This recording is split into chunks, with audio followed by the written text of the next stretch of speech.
So what is our status today? Well, as of this week, when Exelon submitted the 12th combined operating license to the Nuclear Regulatory Commission for review, we now have license applications under review for 20 new reactors in the United States, a substantial number. They won't all get built at once. They won't get built anytime soon. The first reactors will be online 2016, 2017. But this takes a long time. We're going to do it right, and we're prepared to do it right. We also have 4 reactor designs that are pre-certified. We've learned from the French. We will build certified designs.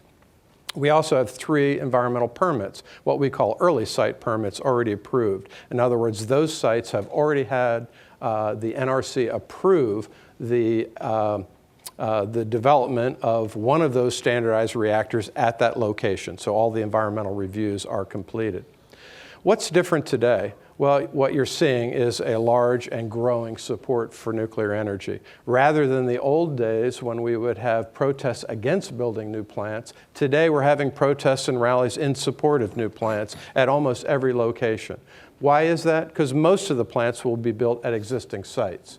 And most of the people who live around existing sites like their nuclear power plants. Matter of fact, we have over an 80% acceptance rating by people who don't work for the plant but live in the community. Why is that?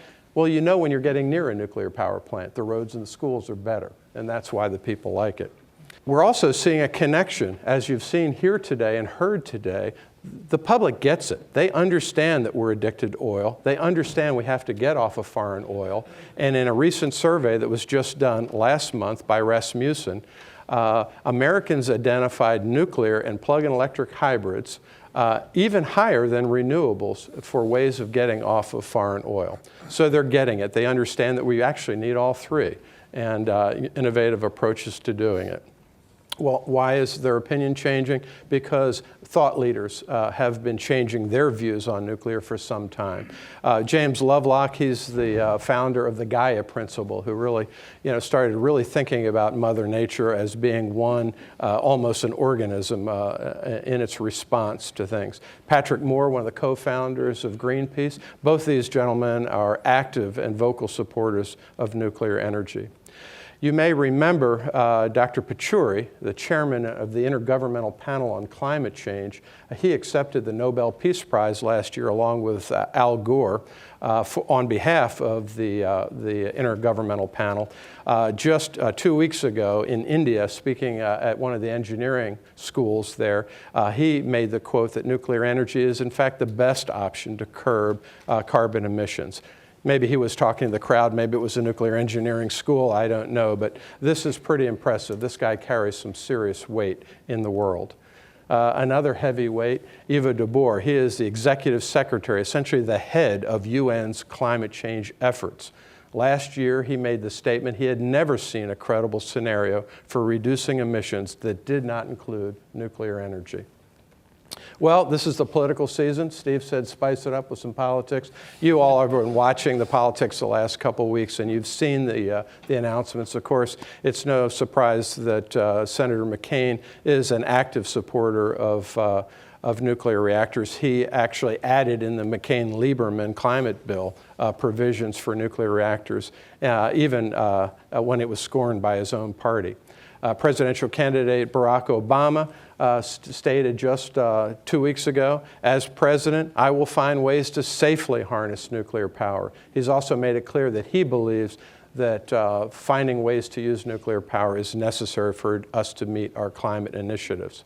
Now, I couldn't come to the Pacific Northwest and the Microsoft campus without just sharing a news article that came just recently that discusses Bill Gates' interest in an innovation company that's looking at different approaches to nuclear energy for the future, different reactors. And you heard a little bit earlier, and you saw part of this slide by our friends from Idaho National Laboratory.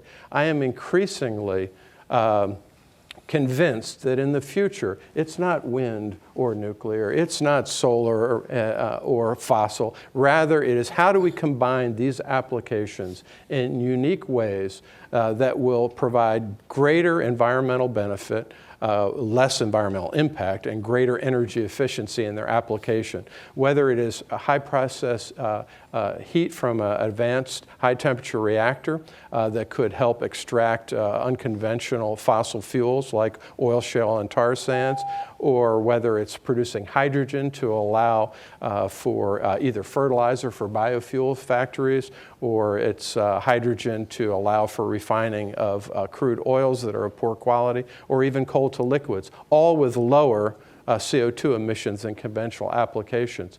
Or is it a combination with renewables, process heat from power plants, removing some of the carbon footprint from biofuels processing? There are a variety of mechanisms. I look forward to a future that is very exciting.